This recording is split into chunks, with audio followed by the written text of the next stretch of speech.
Salam sejahtera. Ini perkara paling lawak jenaka. Seorang peguam mohon melucut kelayakan Anwar sebagai Perdana Menteri dan ahli Parlimen Tambun. Sebelum kita teruskan ulasan ini, kamu tengok dulu video ini. Saya ambil dari TikTok dan saya harap janganlah distrike pula. Kita ulas, bantu ulas. Jom tengok. Ibrahim diberi pengampunan sepenuhnya dan dianggap sebagai seorang yang tidak pernah melakukan apa-apa kesalahan serta diberi pembebasan sepenuhnya. Allahu Akbar. Sehubungan itu tak adalah urusan dokumen-dokumen sebab Datuk Seri tak ada salah. Bagaimana kita cuma menyampaikan kebaikan daripada yang mana tak ada tanda-tanda dan macam dari sebagai seorang yang merdeka tak ada kesalahan.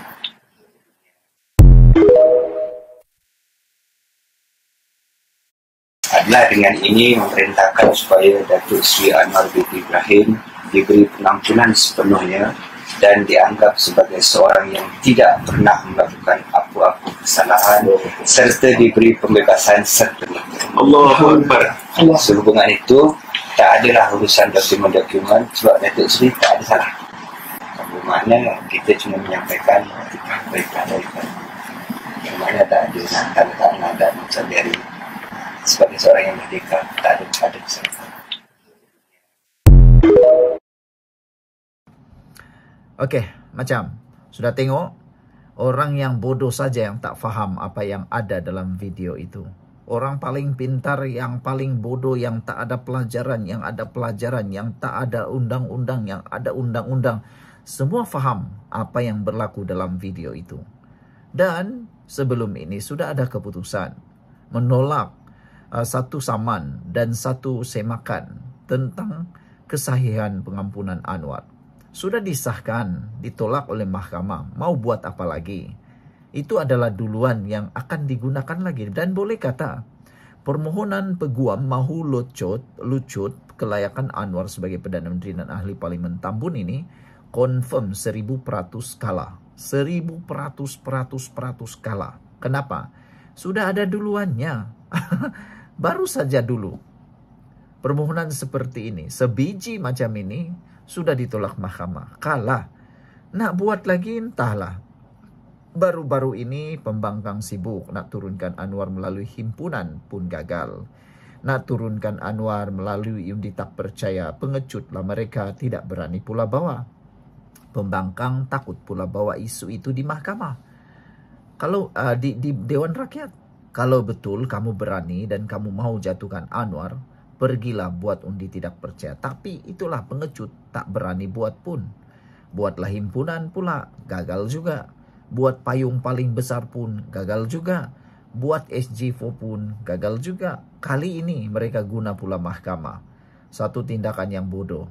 Peguam mohon lucut kelayakan Anwar sebagai Perdana Menteri ahli Parlimen Tambun. Kenapa kita cakap bodoh? Sebab baru-baru ini dah pun ditolak permohonan-permohonan seperti ini. Kalah di mahkamah. Duluannya sudah ada. Dan lihat pada video yang baru kita tengok tadi itu pun jelas menunjukkan bahawa Anwar Ibrahim telah diberikan pengampunan penuh. Dengan kata lain, tiada lagi kesalahan apa-apa berlaku kepada Anwar Ibrahim. Jadi nak apa lagi? Sebelum kita teruskan ulasan kali ini, jangan lupa tinggalkan komen anda dengan tanda pagar kami sayang Anwar. Dan ini Transovictor for Life. Saya ingin kongsikan kepada anda semua terapi imun yang meningkatkan daya imun badan kita semua sehingga 400%.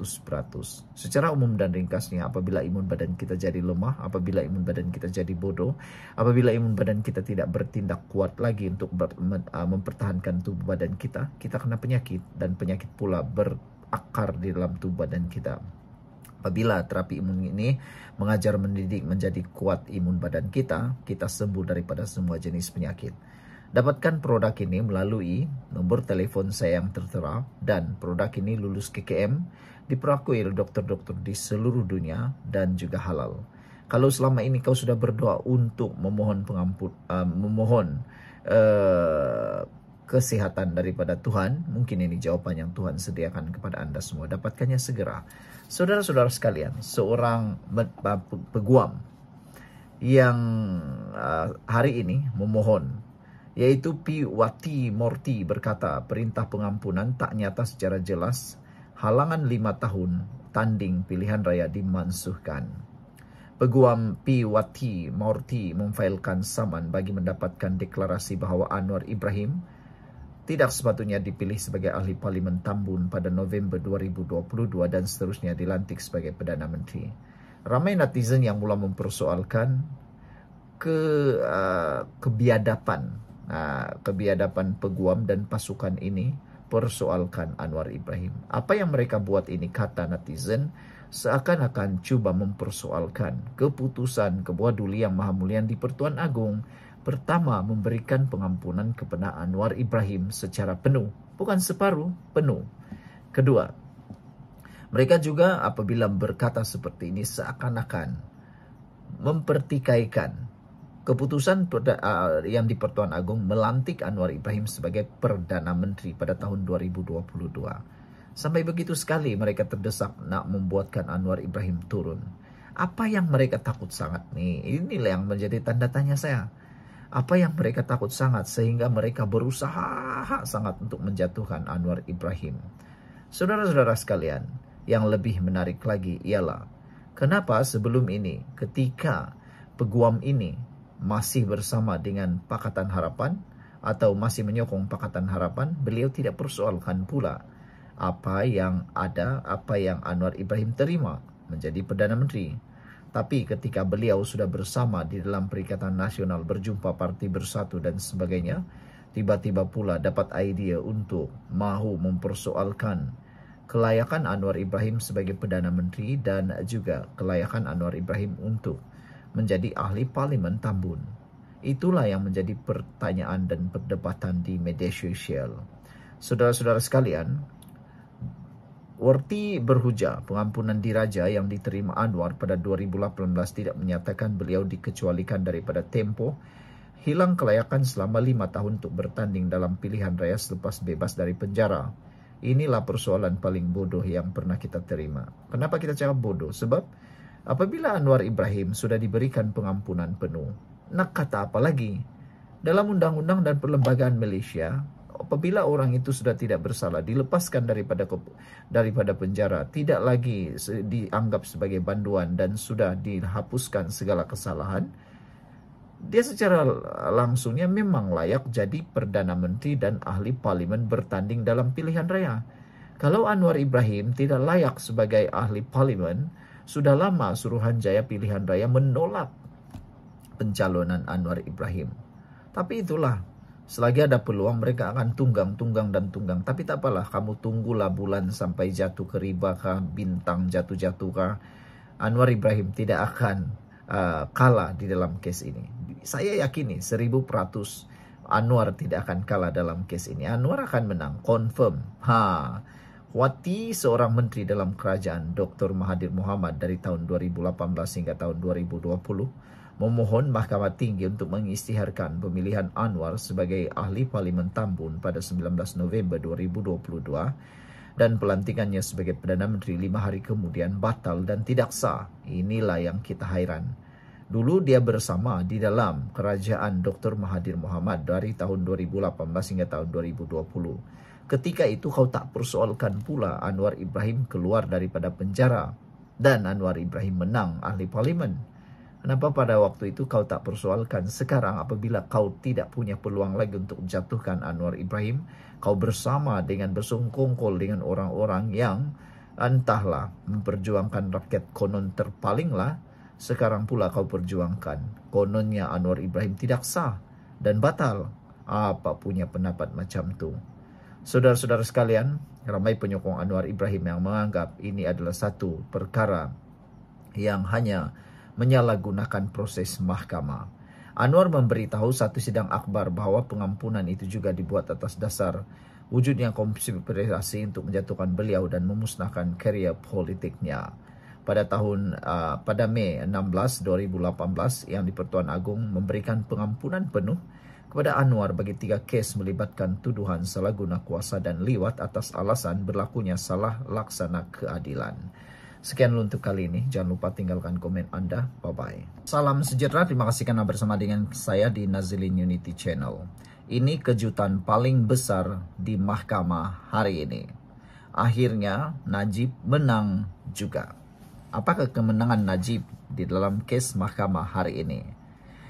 Pertama sekali, kes kemenangan ini menunjukkan Anwar Ibrahim tidak campur tangan dalam kes mahkamah.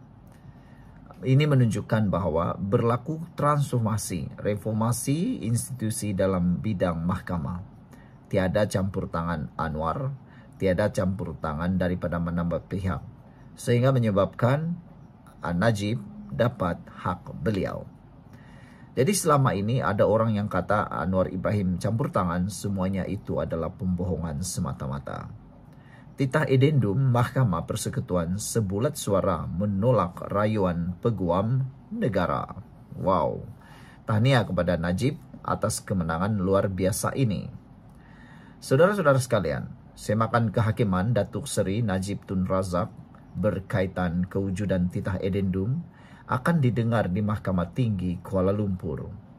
Keputusan itu diputuskan secara sebulat suara oleh panel 3 hakim Mahkamah Persekutuan yang diketuai Hakim Besar Melaya Tan Sri Hassan Asna Muhammad Hashim. Ia sekaligus menolak rayuan peguam negara untuk menghalang supaya semakan yang dikemukakan Najib itu didengar. Menerusi keputusan Mahkamah Tertinggi itu, semakan tersebut akan didengar di Mahkamah Tinggi seperti tarik-tarik yang akan ditetapkan. 2 lagi hakim yang turut bersidang ialah hakim-hakim Mahkamah Persekutuan, Datuk Zabaria Muhammad Yusuf dan Datuk Hanifah Farikullah. Sebelum kita teruskan ulasan ini, jangan lupa tinggalkan komen Anda dengan tanda pagar Kami Sayang Malaysia. Saya perkenalkan dulu kepada Anda semua, ini terapi imun Transfer Factor for Life. Terapi imun yang meningkatkan daya imun badan kita sehingga 400%. Terapi imun ini mendidik dan menjaga, membangunkan dan menguatkan imun badan kita sehingga 400%, dan melalui terapi imun ini kita jadi sehat karena imun badan kita yang bertindak melawan penyakit dari dalam tubuh badan kita. Secara umum dan ringkasnya, apabila imun badan kita lemah, apabila imun badan kita jadi bodoh, apabila imun badan kita tidak lagi melawan penyakit, kita kena penyakit dan tak sembuh-sembuh daripada semua jenis penyakit. Tetapi dengan peningkatan daya imun badan, dengan kekuatan imun badan kita boleh lawan penyakit, menghapuskan semua jenis penyakit melalui akar penyakit yang dihapuskan oleh imun badan kita sendiri. Dapatkan produk ini melalui nombor telefon saya yang tertera. Saudara, produk ini lulus KKM, diperakui oleh dokter-dokter di seluruh dunia dan juga halal. Kalau kau lama sudah berdoa untuk kesembuhan, mungkin ini jalan yang Tuhan tunjuk kepada Anda semua.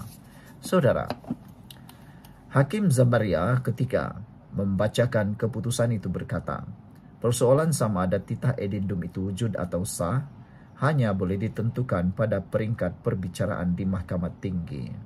Buat masa ini, titah tambahan itu wujud dan statusnya sama ada sah atau benar perlu dipastikan dalam perbicaraan penuh.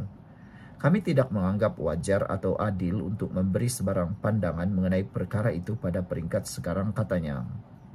Pada 9 Julai lalu, panel berkenaan selesai mendengar hujahan Peguam Negara Tan Sri Muhammad Dusuki Mokhtar dan Peguam Kanan Persekutuan Samsul Bol Hassan serta Peguam Tan Sri Muhammad Safi Abdullah yang mewakili Najib. Ia bagi memutuskan sekiranya rayuan Peguam Negara ditolak, semakan itu akan diteruskan di Mahkamah Tinggi.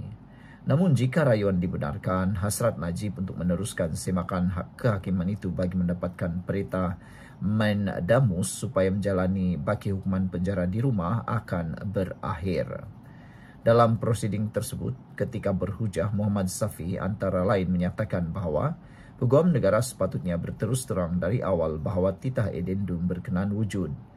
Hujah beliau, Peguam Negara sewajarnya melaksanakan kewajiban secara jujur duty on counter pada peringkat prosiding, namun Mahkamah Tinggi sebaliknya bertindak membantah kebenaran semakan kehakiman yang dikemukakan Najib. Anak guam saya sudah bertindak sewajarnya untuk mendapatkan pengesahan mengenai kewujudan dokumen berkenaan. Malah dokumen itu hanya diperoleh oleh anak beliau, Datuk Muhammad Nizar, selepas Mahkamah Tinggi membuat keputusan menolak permohonan semakan, katanya lagi.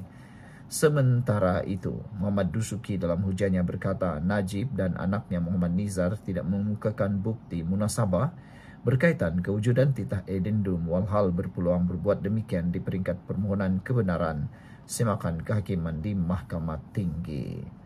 Sekian dulu untuk kali ini. Jangan lupa tinggalkan komen anda, sila tekan butang subscribe dan kita jumpa lagi. Bye-bye.